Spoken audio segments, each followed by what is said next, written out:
I would have liked it to be a little bit interactive, and I would appreciate your questions. And I'm going to try and cover the subject and try not to make it too dry, but to give you an overview of the three parts of adoption, the three important parts, which are the prospective adoptive parents, the child, and the biological parents. So I'm going to try and cover that briefly, and then if I have more of an understanding of what you're looking at, which you can share with me, I can go to it in greater depth.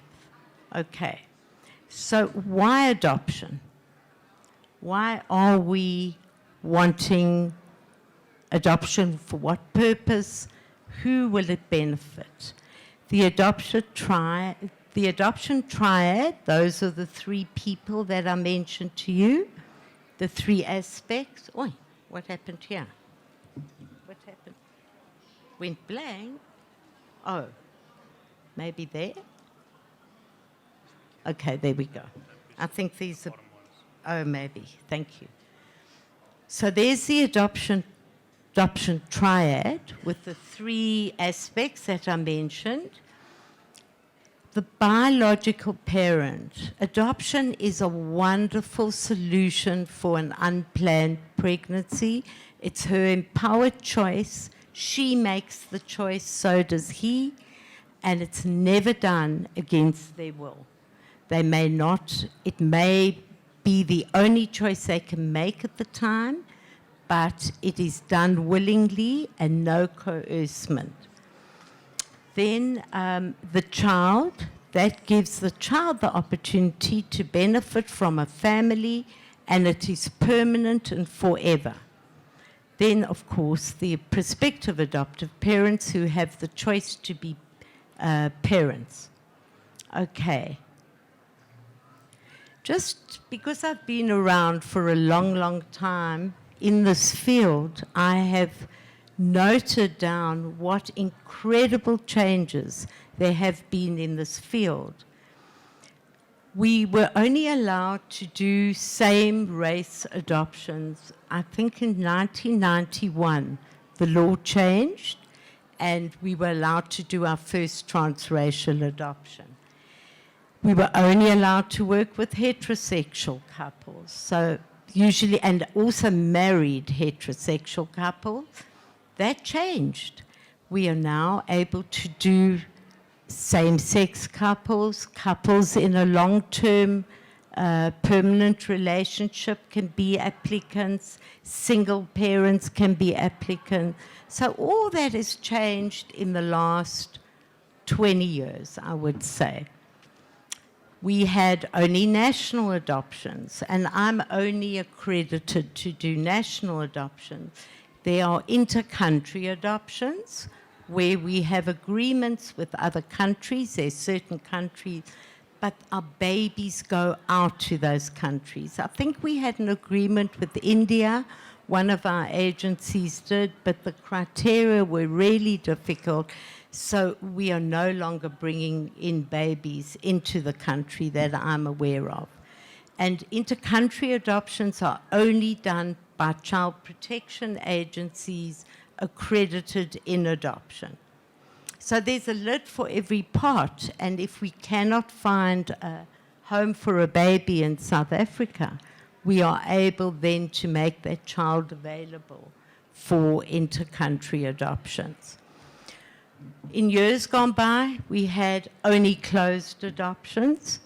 In the, I think it was the 70s, we started doing open adoptions where they could meet one another, and there was an exchange of letters and photographs, but the identity of the adoptive parents were not disclosed to the birth parents. And another thing that's changed is something called post-adoption agreement, where maybe a couple wants to give up a baby for adoption, or a birth mother, birth father, and they want to know what's happened to their child, how the child is progressing. it doesn't mean to say that their identity is revealed, but they want to know where that child, how the child is doing. So through the social worker, they could get letters and photographs, but never again with identifying detail. So it's not as threatening as it may sound. Okay. Okay.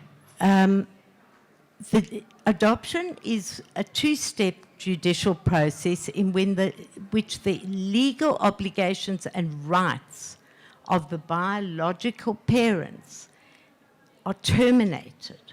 And when I say terminated, when the child becomes adoptable, they no longer have rights. So when you hear these stories, oh, the birth parents are going to come and haunt us and worry us, that's what you see in the movies. It doesn't happen with us, okay? And we are always there to troubleshoot it for you. And adoption also involves the creation of a parent-child relationship between individuals who are not naturally related. That's a legal terminology.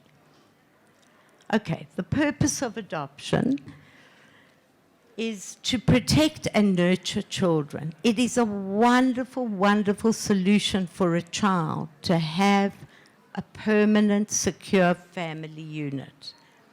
Also, the permanency is the thing that we focus on. And also it confers all rights and obligations of parenthood onto the adoptive parents. And we also have to find, when we're doing an adoption, the adoptive parents must be the most suitable for that child. So there is an element of matching.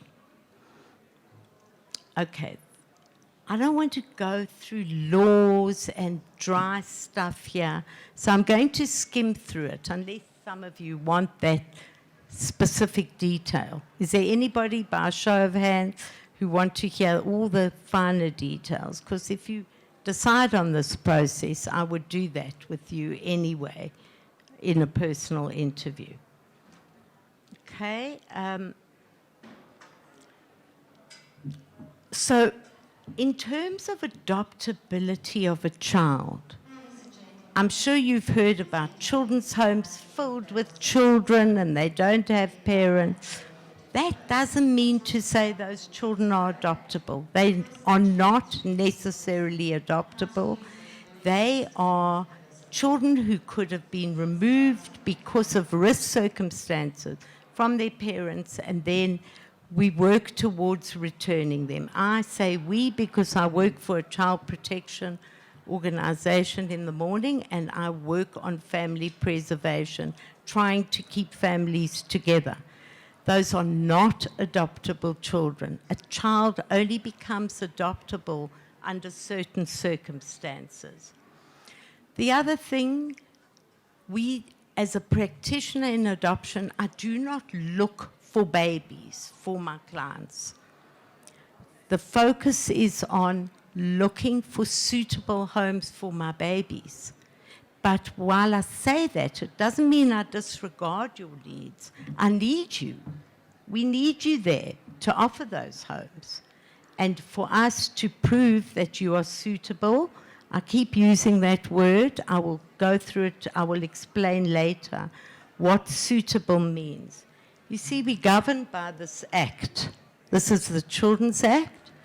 It was promulgated, it's actually of 2005, but it was promulgated 2010, and it is the first time in all my career that we have got a brand new act in its entirety. It changed the face of so many areas: surrogacy, adoption, inter-country adoption, and divorce and marriage.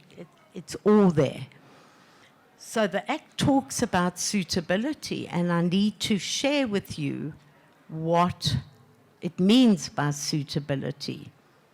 Okay. So biological parents have to be counseled. They have to know what they're doing. They go before a magistrate to sign consent, They need to go there willingly. If we have a birth parent that goes to the magistrate, the presiding officer, they call them, and they are in tears and hysterical, but saying they want to sign consent, the presiding officer will hopefully send them away to think about it. And when they sign consent, they have 60 days in which to change their minds. So it's a very tenuous period, and that child is not adoptable until that 60 days is over. In the old days, and I'm not talking about that old, in the 90s, we were still doing adoptions where the adoptive parents could be present at the birth, they could welcome their baby from day one and go home with the baby. But then they would they'd live on tenterhooks waiting for that 60-day period to pass. We have been given an instruction, 10. We've been given an instruction that we cannot place babies before the 60 days are over, because those children are not adoptable. The birth parents are not exercising their rights to change their minds. And I know it's still happening, but actually when we have to take this matter through social development, because they screen our adoption report, they screen every matter, and they actually have to issue us with a letter saying, you have followed proper procedure, therefore you can approach the court. And if we haven't, we will not get that letter. So we cannot take a chance, and I would never put you guys through something like that. It just wouldn't be fair. And then the child, we are ordered to remove the child. And I've done that, I think, in all my career 5 times, and each time it's happened, I've said, that's it, I'm giving up. I don't want to do this work anymore, because you people become very dear to us. We bring you joy, and then we have to go immediately by court order and remove the child. So that's not the way. When you get a baby today, that child is adoptable, everything has been signed, and the child is now ready to be able to finalize the process. I've only got 10 minutes. So I'm going to skip through some slides that I have already touched on. Okay, just to say that only accredited adoption, social workers can do adoption.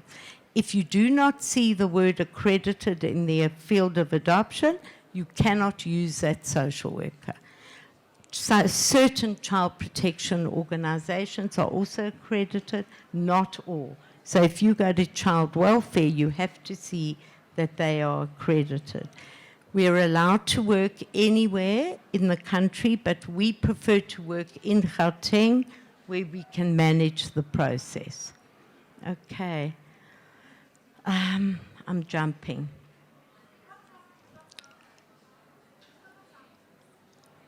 Still time. 10 minutes. Okay, but I want to give them time for questions. I can't hear. Oh, can I? Okay.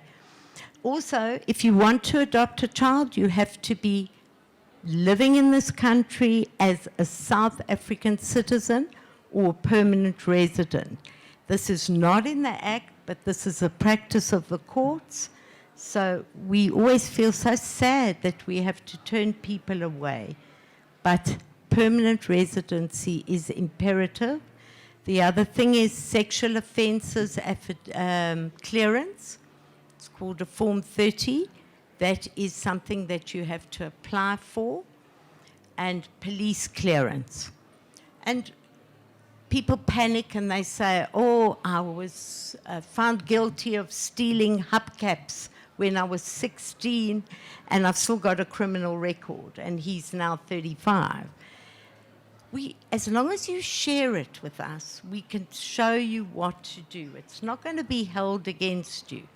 We will then reveal that to the court and we apply for an expungement. The other important thing is that when somebody comes to us to adopt a child, I always say to the applicants, I'm never going to phone you. The ball is in your court. You want this to happen, you've got to be committed to the process. You've got to show me by driving that process.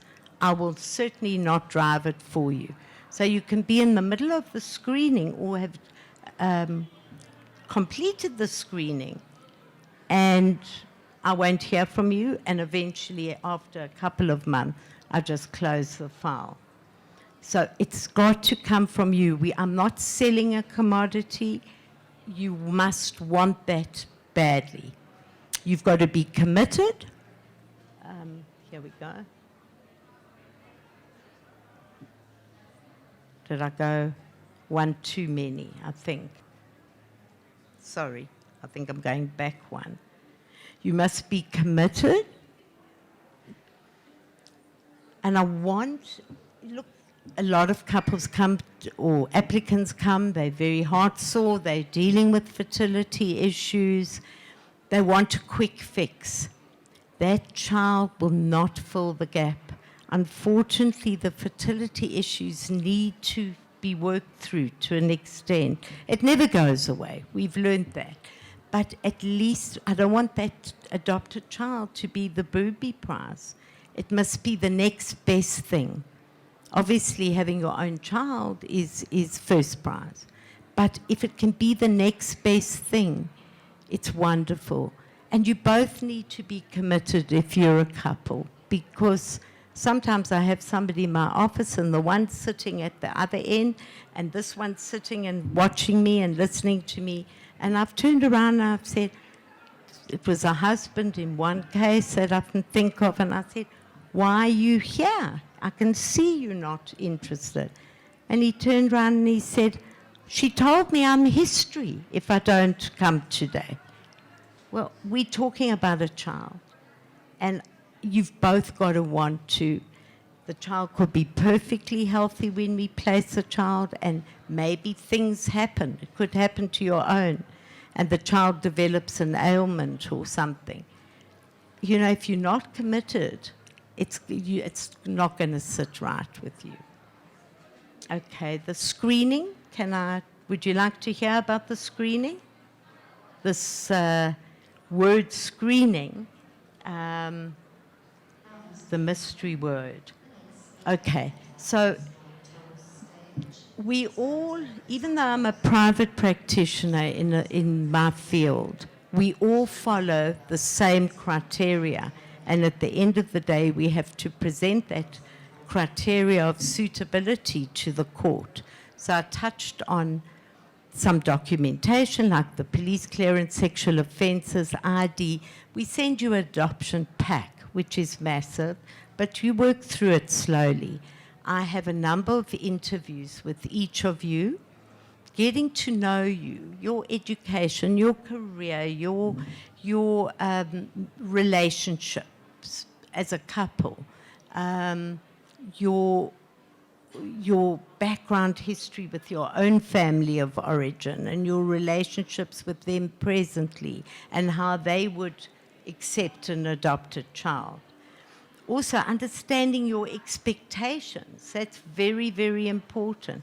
This is one time in your life, depending on the availability of children, but you can say, listen, we're not prepared to take a child with a handicap. We want a healthy child. You can absolutely stipulate. And when we match you to a child, we will certainly, 5 minutes, okay, we will certainly keep that in mind.